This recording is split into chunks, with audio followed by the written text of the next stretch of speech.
Coucou, aujourd'hui je viens vers toi pour te parler de l'IEF.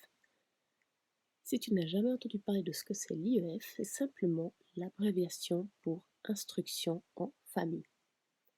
À savoir qu'en France, comme dans la plupart des cantons en Suisse, ce n'est pas en fait l'école qui est obligatoire, mais l'instruction qui est obligatoire.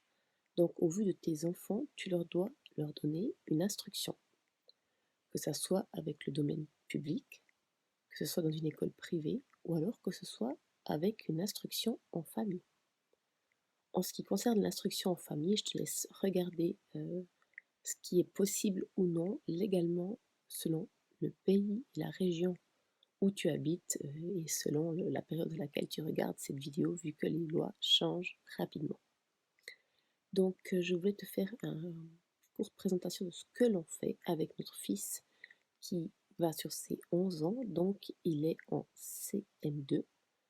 Et pour la Suisse, il est en 5e primaire ou en 7e Armos. Voilà. Donc, nous avons commencé l'instruction en famille il y a de ça quelques mois, à la nouvelle rentrée scolaire au mois de septembre. Et suite à des décisions personnelles et parce qu'on avait aussi envie de voyager, et c'est ce qui nous permettait de le faire. Ainsi, il pouvait bénéficier d'avoir une scolarité, on va dire, plus cadrée, mais en ayant beaucoup plus de liberté. En fait, pour l'instruction en famille, tu as aussi plusieurs choix. Le choix numéro un, c'est que tu crées toi-même les cours avec ce que tu récupères sur internet, des cahiers que tu vas acheter, des livres, heu, de ton côté, en suivant plus ou moins évidemment le programme scolaire recommandé par le pays dans lequel tu vis. Donc tu as cette option qui est là, une première. La deuxième option, c'est, par exemple, acheter les cahiers les mêmes que ton enfant, aurait eu lors de son instruction publique à l'école publique, par exemple, et suivre vraiment ce programme, mais en l'éduquant toi-même. Et la troisième option, c'est celle que nous avons choisie, c'est avoir recours à une école par correspondance. En général, elles sont agréées par le gouvernement. La plus connue est évidemment le CNED. Après, il y en a beaucoup, beaucoup d'autres, donc là aussi, je te laisse faire tes recherches. Mais ce qui est intéressant avec ces écoles, c'est en fait que tu reçois leurs propres cahiers qui sont basés sur le programme public du pays dans lequel tu habites normalement. Et c'est souvent fait d'une manière plus ludique, enfin, en général un peu plus ludique, plus aérée, plus colorée. Et c'est aussi surtout fait pour que l'enfant puisse travailler de façon autonome. Voilà. Nous avons choisi les Courpis, qui donc proposent des manuels comme ceci, qui sont très très bien faits, qui sont robustes, qui sont jolis, ils sont aérés, ils sont sympas à regarder parce que l'écriture déjà est jolie, c'est pas tout petit, il y a beaucoup de couleurs, les encadrés pour reprendre les leçons, tu as des exercices et à la fin tu as tous les corrigés, d'accord? Et les corrigés sont souvent très riches d'explications en plus. Eux, ils fonctionnent avec un programme qui est basé sur celui de l'éducation nationale française. Tu as plusieurs cahiers, un cahier en général par trimestre, en français, en maths, en culture. Et ensuite, tu as un grand cahier pour l'année pour l'anglais. Et maintenant, ils ont mis en option, je crois qu'il y a l'allemand, l'espagnol et peut-être même le chinois. Mais je ne sais pas, il faut que tu regardes sur leur site si tu veux voir ce qui correspond à l'âge de ton enfant. Ils proposent aussi des cours de visioconférence individuelle si ton enfant rencontre des difficultés dans une ou l'autre des branches.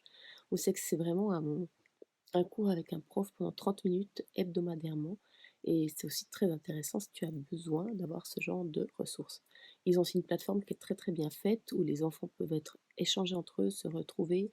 Ils proposent des challenges, des lectures en plus pour te donner des idées de livres. Il y a beaucoup de ressources aussi. Donc ce qui est chouette, c'est que tu peux complètement travailler uniquement avec les cahiers. Tu n'es pas obligé d'aller sur les écrans. Mais si ton enfant le demande, veux aller plus loin, ils ont un site ressource qui est très très bien fait. Pour les devoirs, tu peux soit choisir de les corriger toi-même ou en prenant l'option de le faire corriger par eux-mêmes, par un professeur agréé. C'est ce que nous avons pris dans le sens que je trouvais que c'était chouette d'avoir un regard extérieur, que celui de parents, vu que c'est quand même nous qui toute l'année le coachons et le supervisons. Ensuite, alors comment ça se passe un petit peu notre organisation par rapport à ça? Notre fils, c'est un enfant qui est plutôt, calme, posé, qui a de la facilité à travailler seul. Donc lui, il s'autogère complètement. Évidemment, on est quand même là pour superviser, pour corriger les cahiers, pour l'aider s'il y a besoin ou chercher d'autres ressources s'il y a des blocages. Mais, par lui-même, il préfère faire lui-même son programme que ce que je lui fasse moi-même le programme. Et de lui-même, ben, il a un rythme où c'est qu'il se lève le matin, il travaille en général toute la matinée avec une pause ou 2 jusqu'à midi ou 13h. Ensuite il mange et puis soit, ben, selon le temps, selon la météo, selon le programme, l'après-midi on va se balader, on fait d'autres activités et s'il fait mauvais et qu'il a envie d'avancer un petit peu, il continue, un petit peu l'après-midi. Voilà. Ensuite notre rythme, c'est qu'il travaille en général 4-5 jours par semaine comme ça. Et s'il y a 2 jours où c'est qu'on décide de bouger, d'aller visiter des choses et que ça tombe mardi, mercredi, bah, soit il rattrape, le week-end, soit pendant les vacances scolaires officielles, lui, il va un petit peu, les adapter et des fois il travaille un peu plus pendant les vacances vu qu'on prend des périodes de off à d'autres moments. Donc on a un rythme qui est très libre, mais c'est ce qui nous permet de faire les activités qu'on a envie quand le temps le permet et quand il y a les possibilités, ce qui est aussi chouette. Voilà. Les cahiers, donc ça j'en ai parlé. Maintenant je vais te donner alors les avantages de cette méthode. Les avantages, ben, évidemment, c'est que tu peux, et ton enfant peut gérer complètement son temps. Il est indépendant, ça le rend aussi beaucoup plus indépendant et mature et il n'est pas dans un cadre où c'est qu'il doit attendre sur les autres. Il avance vraiment à son propre rythme et s'il y a des choses qu'il a envie de pousser et d'aller plus loin, bah, évidemment qu'il est conseillé de le faire. Moi je trouve que ça le fait grandir, ça le fait se responsabiliser. Le programme, il est aussi donc comme je disais adapté par rapport au programme d'éducation nationale, mais il va beaucoup plus loin, il est beaucoup plus poussé. Donc au niveau, scolaire, il sera beaucoup plus élevé à la fin de cette année-ci que s'il avait fait l'école, publique ou dans une école privée traditionnelle. Voilà, je crois que c'est à peu près tout. Il y a beaucoup moins peut-être de répétitions, on va beaucoup plus droit au but, mais avec des exercices très pointus, avec une bonne pédagogie. Ça permet d'être libre, de bouger quand tu en as envie, de planifier ta vie différemment, de déjà mettre ton enfant dans un cadre où c'est qu'il est responsable et il ne subit pas ou alors il ne s'ennuie pas en classe, il n'a pas de moquerie, il n'a pas les côtés négatifs de la communauté, je dirais. C'est qu'il doit toujours attendre les retardataires, s'il est malade, ben, il loupe 2-3 jours d'école, mais il n'a pas spécialement le suivi de ce qu'il devrait faire, donc après il prend du retard ou alors il a des lacunes. Voilà, donc il y a tout ce côté-là qui est chouette. Les côtés peut-être moins, positifs, après je te parle de notre expérience. Le côté social revient souvent. Alors moi, je dirais que pour nous, non, parce que vu qu'on voyage beaucoup et qu'on retrouve des amis à gauche, à droite, il rencontre toujours des enfants. C'est un enfant très social, donc on l'amène faire des choses en communauté avec d'autres enfants, des activités sportives, voilà. Ensuite, il a toujours contact avec ses copains de l'école. C'est que là, vu qu'on est en voyage, ça sera par visio, mais cet été, il va les côtoyer régulièrement. Donc il voit beaucoup d'enfants aussi, socialement, ça c'est important. Ensuite, des fois le moins facile, c'est aussi de trouver un espace de travail où c'est qu'il peut être calme, à son compte, pas dérangé par les bruits environnants. Et d'un autre côté, c'est une force aussi de pouvoir travailler un petit peu n'importe où, s'adapter. Le côté encore moins peut-être moins positif, c'est que des fois c'est compliqué, au début en tout cas, de lui donner un rythme, de se lever quand même, d'avoir une régularité de travail. Ça, des fois, au début, c'est pas le plus évident, c'est vrai. Mais je pense qu'il faut vraiment, pas bâcler, vraiment être très présente, je dirais, les 2 premiers mois et ensuite ça roule vraiment facilement. Hem, Est-ce qu'on reviendrait en arrière? Aujourd'hui, je dirais que non, parce que je trouve que c'est vraiment une solution qui est pratique pour nous, par rapport à notre mode de vie. S'il y a besoin, évidemment, on le fera. C'est pas qu'on est contre l'école publique du tout. Donc oui, c'est tout à fait possible qu'il retourne à l'école. En fait, nous, on a vraiment respecté son choix. On lui en a parlé, on s'est renseigné sur les possibilités, la faisabilité de ce projet. On lui en a parlé et lui nous a dit que ça l'intéressait vraiment, qu'il avait envie d'essayer. Aussi dans le fait qu'on allait voyager, donc il était très intéressé par ce voyage et de 2, comme il s'ennuyait beaucoup à l'école de par le rythme qui était très répétitif et toujours attendre sur les autres, et ben, il s'est dit: «Peut-être je serai plus stimulé et je m'ennuierai moins». Au moins les heures de travail que j'ai, elles sont vraiment là pour travailler et effectives et elles sont pas là pour attendre les autres, avoir de la répétition alors que j'en ai pas besoin. Et ça, c'était important pour lui et je pense que par rapport à ça, le pari, il est complètement tenu. Voilà. Ensuite, ce qui est chouette, c'est que, tu peux avoir un œil dessus, tu peux lui faire toi-même tes repas aussi à midi si tu manges à la cantine ou autre. Ça, c'est aussi sympa. Tu as beaucoup moins de trajets pour l'amener à l'école selon tes activités. En tout cas, c'est vrai que c'est beaucoup plus pratique. Tu es beaucoup moins sur la route et lui aussi. Parce que nous, tous les jours, on perdait à peu près 2 heures de route pour les allers-retours et ce temps-là, bah, tu le rattrapes pour notre activité. Voilà. Après ce qui est important, je pense, c'est surtout de si tu bouges pas comme nous, c'est de continuer ses activités sportives ou avec ses amis. Donc si par exemple il faisait du judo, le continuer à le laisser au judo, c'est qu'il va retrouver ses camarades de classe, ses autres camarades. Vraiment continuer à lui faire des activités comme ça, continuer d'avoir des anniversaires où il invite ses amis d'école, ça c'est important pour garder le contact et le laisser avoir ce contact avec ses amis, même favoriser ce contact, parce que je pense que c'est super important. Voilà, pour son équilibre. Et aussi le plus important, c'est d'avoir vraiment cette discussion avec ton enfant. C'est pas le forcer, le mettre devant le fait accompli.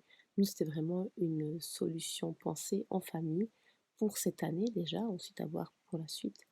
Et c'était motivé par le choix de voyager et aussi d'avoir un enfant qui, au lieu de, on trouvait, régresser au niveau scolaire, rattrape son retard et au contraire progresse.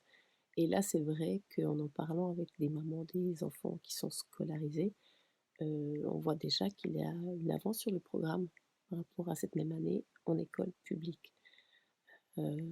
Après évidemment, il y aura peut-être des lacunes, c'est normal parce que des fois on se dit: «Bah tiens, le devoir il a bien réussi, la leçon est acquise et autres» et peut-être que non, au contraire, elle est acquise sur le moment, mais elle n'est pas acquise à long terme. Donc peut-être faire plus de répétitions ou reprendre des exercices. Ça, c'est aussi à toi, en tant que parent, d'être présent. Ça ne veut pas dire que tu fais cette école-là, que tu vas jamais t'occuper de ton enfant. Ça dépend vraiment du caractère de ton enfant et de son âge, évidemment, mais et de ses prédispositions, si c'est facilité.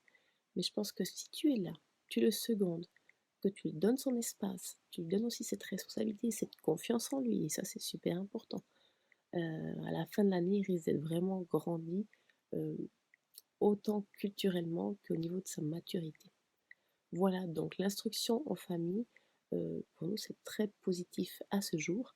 Si tu te sens perdu, il y a beaucoup de groupes aussi qui existent pour échanger avec d'autres parents, pour donner des conseils.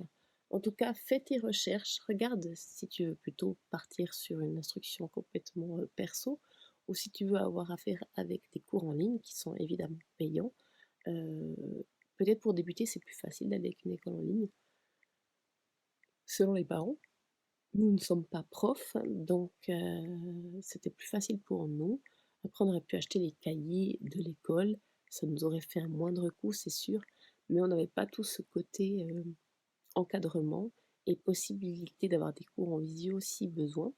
Pour le moment, on n'en a pas eu besoin, donc on voit qu'il suit bien, mais à certains moments, j'ai pensé prendre ses cours et pour finir, il a rebondi et à force de vidéos de profs qui sont super bien faits sur YouTube, à force d'explications, d'exercices, de répétitions, que plusieurs personnes de notre entourage lui ont expliqué l'aspect de certains problèmes, bah en fait, c'est passé.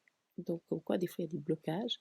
Ben à ce moment-là, tu te fiches pas sur les blocages, tu continues de les expliquer, mais en même temps, il continue le programme pour ne pas non plus être complètement en retard. Pour pas qu'il passe juillet, août encore sur finaliser son école, son année scolaire.